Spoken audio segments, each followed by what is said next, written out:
Well, one of the interesting parts of this trip is that I actually did get to go to all four of the new territories and Crimea. And I was able to have meetings with three of the five governors of these territories, along with military commanders. Um, and it's always best to see it firsthand. It was a quick trip. I'm literally not going to sit here and pretend that I didn't have the Chechen experience in the new territories, if you know what I'm saying. I didn't get the in-depth, get into the weeds kind of thing. This was a very quick thing, but I'm a former military intelligence officer who made a living doing quick observations and putting 2+2 together. Plus, I got to meet the senior political figures of three of the five territories, and got to meet senior military commanders. The I think the biggest takeaway is the optimism of everybody involved. Meaning, there was how when things aren't going well, even if you want them to go well and you believe in it, you meet somebody and you see that sort of defeated, haggard look, the tired look. It doesn't mean they've lost, but it means they're not winning. It means that wasn't there. Everybody I met was like, "This is it, the final push. We're there, man. We're there. We're there. We're moving." Two of the governors, basically said, "On to Odessa." I mean, they're like, "Yep, we're going to Odessa and Nikolaev. This is it." I saw things that I won't go into just because I'm going to respect the Russians and not give away national secrets. They let me in, and they didn't try to hide anything from me, but I think they forgot for a moment who I was and what my background was. And so there's indicators that what the governors were saying wasn't just hot air; it's the real thing. When you meet, to give you an example, the Battle of and I need to learn how to say this word. I think it's not Advika. I think it's Avdiivka. I don't know, but you know what battle I'm talking about. Yeah, my understanding is Avdiivka also. So yeah. I think you're right. Yeah. There's a unit there that's been very heavily engaged in the assault aspects of this fighting, which is bloody. In October, leading the assaults there, 3,000 troops in this unit died, Russians. And I'm like, holy God, maybe the Ukrainians are right. They're getting slaughtered, and the guy went, "Nah, we killed 20,000 of them." He said, "Yeah, it's hard fighting. It's tough fighting."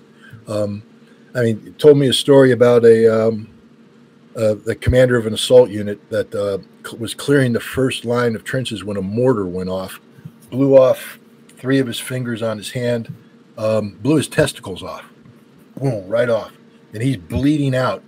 And in shock, he picked up his testicles because he's like, "Oh." And then he got so mad, he started charging the lines, and his troops were faltering. So with balls in his hands, he goes running off to the second trench line, and his troops follow him. And he gets in there, and they start slaughtering the Ukrainians. The Ukrainians are counterattacking. It's brutal, brutal. People are dying all over the place. And the sort of the Ukrainian command group came around the side, and a grenade landed at his feet. So he dropped his balls, picked up the grenade, threw the grenade at them, killed them, picked up a weapon, firing in his offhand, led the charge, and they won the battle. This is the unit that suffered 3,000 dead. But this is just the kind of heroism that you see. And again, remember, the Ukrainians have heroes too. They're out there fighting. This is a hard fight. But the Russians, these aren't people who are afraid to fight. Everybody's like, "Oh, they're mobilized, they're this, they're that." They are in it to win it. And they're not going to do stupid things. They will fight hard when they need to fight. And the Ukrainians are resisting. So if your tank's out of position or you didn't back it up with adequate air defense, bam, you're going to die. And the 3 guys in the tank are dead. And that's happening a lot. The Russians are losing a lot of equipment. They're losing a lot of men. But the Ukrainians are losing everything. Everything. The casualty ratio, the kill ratio is 7-1 in October. Today it's 20-1. 20-1. That is for every Russian dying, and a lot of Russians are dying, 20 Ukrainians are dying. This is a massacre like you can't imagine what's happening, and nobody can imagine it. And it's unsustainable. And this is why you see the Russians starting to make their move across. The collapse has occurred, Garland. It's occurring as we speak. You know, it just takes a long time for this edifice to crumble down, but it's happening. And I just remind everybody, there's at least 2 combined arms armies that are in the immediate area that have not been committed to this fight. Okay, so you know, it's just this is a bad day for the Ukrainians, a bad time for the Ukrainians. Look, they're still they have good weapons. They have people who know how to use these weapons, and Russians are going to continue to die. I always remind people that the bloodiest month for America in World War II was April 1945, the last month of the war, after the Germans had been defeated, when the bulk of their elite units had been disintegrated, where 60% of their force were these old men and boys, the Volks, whatever the hell they called them, the Volks people soldiers. I can't remember, but the Volkssturm or something like that. But they were fighting. They fought fanatically, and they killed a lot of Americans. There's the idea, just because the Ukrainians are collapsing doesn't mean that the resistance isn't there and that the fighting isn't going to be heavy. But it's over for Ukraine. I mean, hell, you got Kirby and everybody admitting it. We don't have any weapons left for them. We're giving them nothing. Europe's got nothing. So Ukraine is just chewing through manpower and material, whatever they got left, and there's nothing left. And at some point in time, as long as I have a round in my weapon, I can kill you. But when I point the weapon and go click, and there's no more ammunition, or I pull the lanyard on the howitzer and click, there ain't nothing there, or I orient my air defense system and push the button and nothing fires because there's no more ammunition, it's over. It's over. And that's the point we're reaching very soon. There's nothing left in the barrel. They're using up the last of their ammunition. The Russians have figured out where they store everything. They're blowing up the reserves, the equipment, the manpower. I mean, we are looking at end game here. End game doesn't mean tomorrow. It doesn't mean next week. It doesn't even mean next month. The Russians, realistically, 3 of the commanders I spoke to were very optimistic that you will see major things happen in May, and that this war should probably be over by September. And based upon what I'm seeing, I have no reason to doubt that. It makes sense because people like to think of conflict in through the context of their everyday life. Something's going to take a week, a day, or a month. Whereas historically, I mean, I've heard of the infamous 100-Year War. You know what I mean? When it comes to time in a war, 6 or 8 months isn't very long. You know what I mean? When it comes to that, when you're talking about 6, 8 months, or even a year in a war, when you look at the length of time the wars last, it's not all that long. You mentioned Odessa, and there's one of the big discussions recently is 2 things: how far will the Russians go? I think the Dnieper. Now I've even read things about the withdrawing, already discussion about withdrawing to Lvov, setting up a government in Lvov, the infamous Warren Blido style government, and of course, doing some kind of a partisan war, where you're doing terrorism and stuff like that. And the first thing I thought to myself is, well, if I'm the Russians, that ain't happening. Because if you try to set something up in Lvov and you think you're going to harass me with that, I'm going to flatten it. But at any rate, your thoughts on that concept of how far will the Russians will go, and this idea of withdrawing to Lvov and running a war of terrorism, asymmetry, whatever. Your thoughts on that? I think everybody I spoke to made it clear to me, again, first of all, that the ultimate decision is made by Vladimir Putin and the Russian leadership. But the feel is that Ukraine can no longer be trusted to have Odessa or access to the Black Sea. that the Crimean Peninsula is strategic territory for Russia. And as long as Ukraine has a presence on the Black Sea, Crimea, it will be threatened, especially if NATO is able to get access to the Black Sea through Ukraine in any potential future conflict or something. So it's intolerable to allow Ukraine. Ukraine has forfeited its right to the Black Sea, is pretty much the feeling. And if you're going to do that, then you go all the way and you link up with Transnistria and you end that issue as well, so that there's no isolated strand of pro-Russian territory. Now there's connectivity. If you take Odessa, you have to take Mykolaiv, the province right above it. That's just a requirement. And if you're going to take that, then you're looking at the Dnieper line, and which means you're going to Dnipropetrovsk, that area, and Kharkov. So those are the territories that not only will be occupied by Russia, will probably become Russia, meaning that there will be additional referendum and they will become Russian. But Russia isn't going to stop and allow Ukraine to regroup. Understand that Russia is looking for the strategic defeat of Ukraine. And more you hear the Russian government say that that Ukraine has forfeited its right to exist as a nation state, meaning Ukraine has currently configured is over. It's not going to survive. The Russians, I believe, will not allow a retreat to Lvov and a base of resistance to be built in Western Ukraine. I think it's over. I think that all of Ukraine will fall to Russia, one way or the other. And that, again, this is why I think it's important to start with Chechnya, because there's a lot of people right now saying, why would Russia want the headache of trying to absorb Western Ukraine with its history of Banderism? It's a different religion. They're Greek Catholics. They're just a different people. And my point is,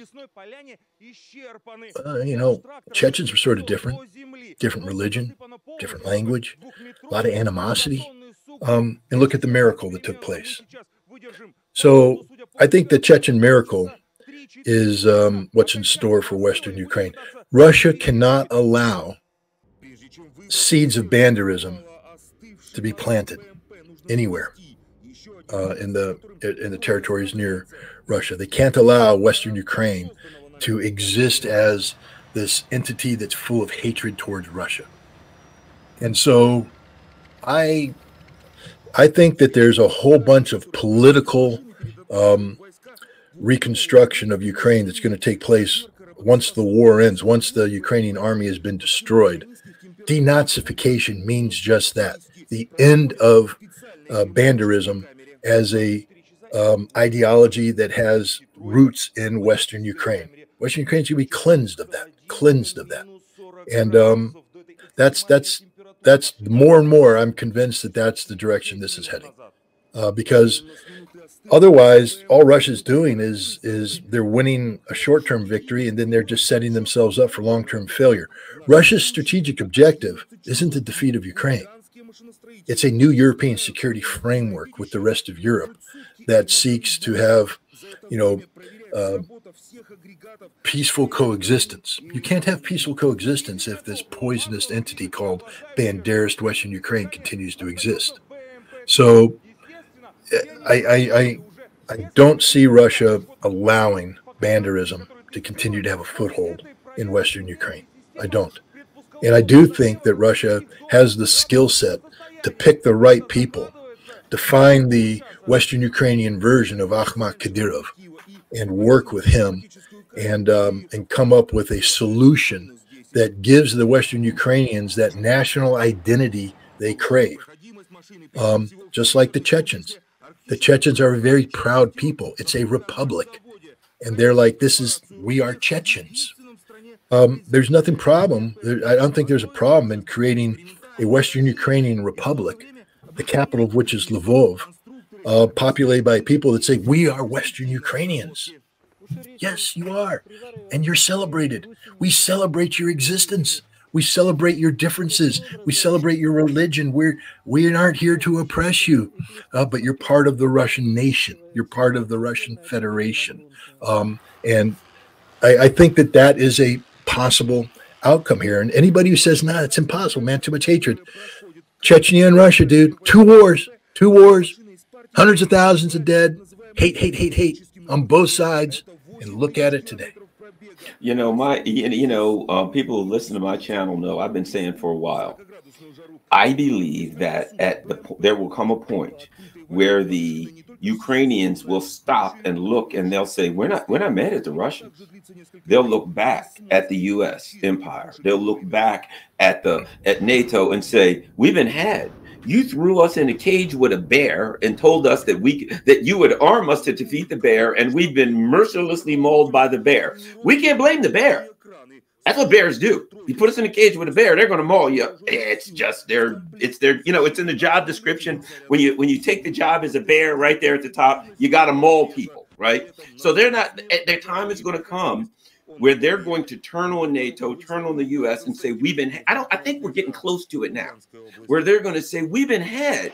You told us you would arm us to the teeth. You told us you would help us. You told us everything. And then at some point, something started up in Israel, and you looked at us and you yawned and you said, you know what?